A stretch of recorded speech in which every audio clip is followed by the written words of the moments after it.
Shalom Kak, dan selamat siang.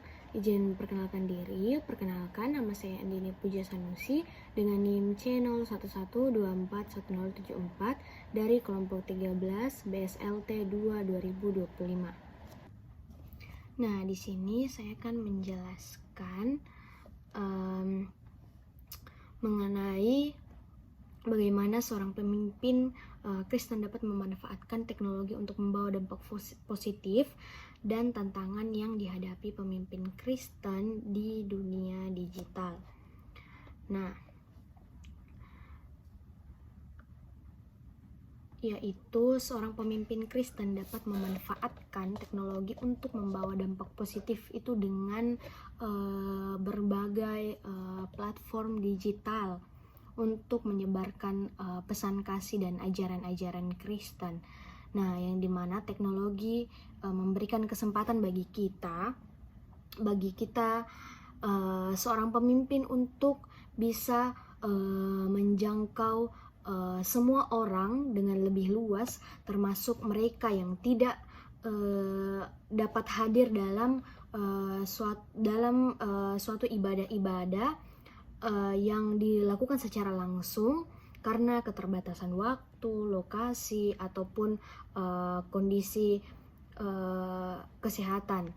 Nah, dengan adanya beberapa platform digital ini, kita bisa melakukan yang namanya ibadah online, misalnya dengan adanya live di YouTube, kemudian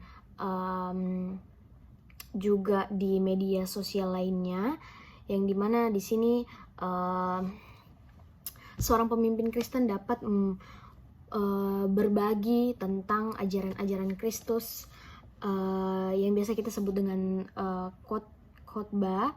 Nah, di sini juga kita bisa melakukan diskusi rohani, kayak misalnya pada organisasi PMK yang ada pada kampus-kampus, yaitu Persekutuan Mahasiswa Kristen. Di sini kita bisa berdiskusi secara langsung dengan kakak-kakak ataupun yang sedawar dengan kita, ataupun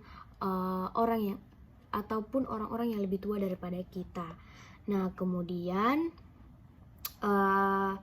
selain itu juga teknologi memungkinkan kita untuk bisa membangun suatu komunitas yang kuat secara digital. Nah, di sini terkhusus saya sampai sekarang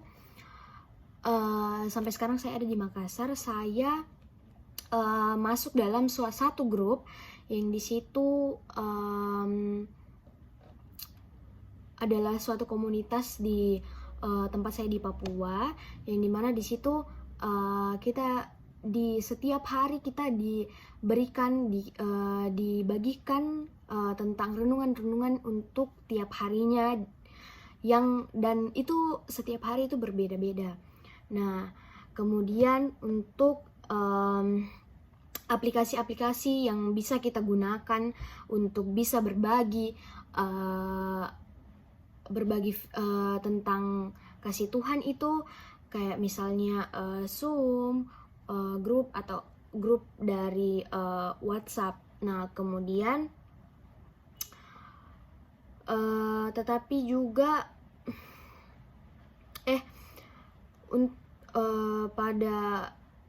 masuk pada aplikasi. Untuk aplikasi itu bisa seperti yang kita tahu, aplikasi bisa mempererat hubungan kita, yang dimana aplikasi WhatsApp ini bisa membuat kita bisa berkomunikasi dengan orang-orang yang jauh. Nah, seperti memperdalam hubungan kita dengan orang-orang lain, kemudian dengan jemaat yang ada di gereja, dan lain-lain. Nah, kemudian kita juga itu bisa berdoa bersama, seperti saya sendiri. Saya setiap malam saya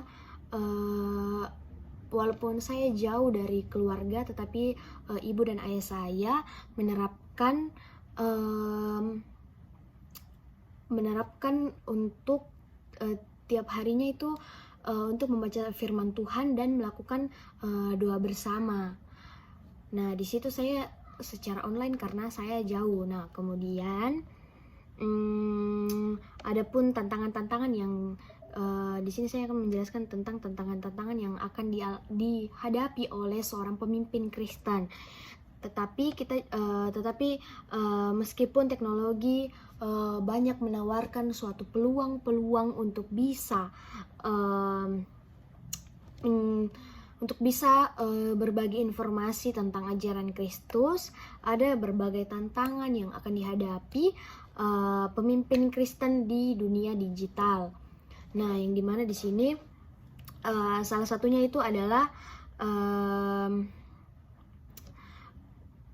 pada dunia digital memiliki risiko penyebaran informasi yang salah. Kayak misalnya orang bisa memanipulasi apa yang kita buat, apa yang kita lakukan gitu dalam suatu dalam bentuk digital lah. Kemudian pemimpin Kristen itu harus bisa menghadapi kritik yang bisa datang pada dirinya dan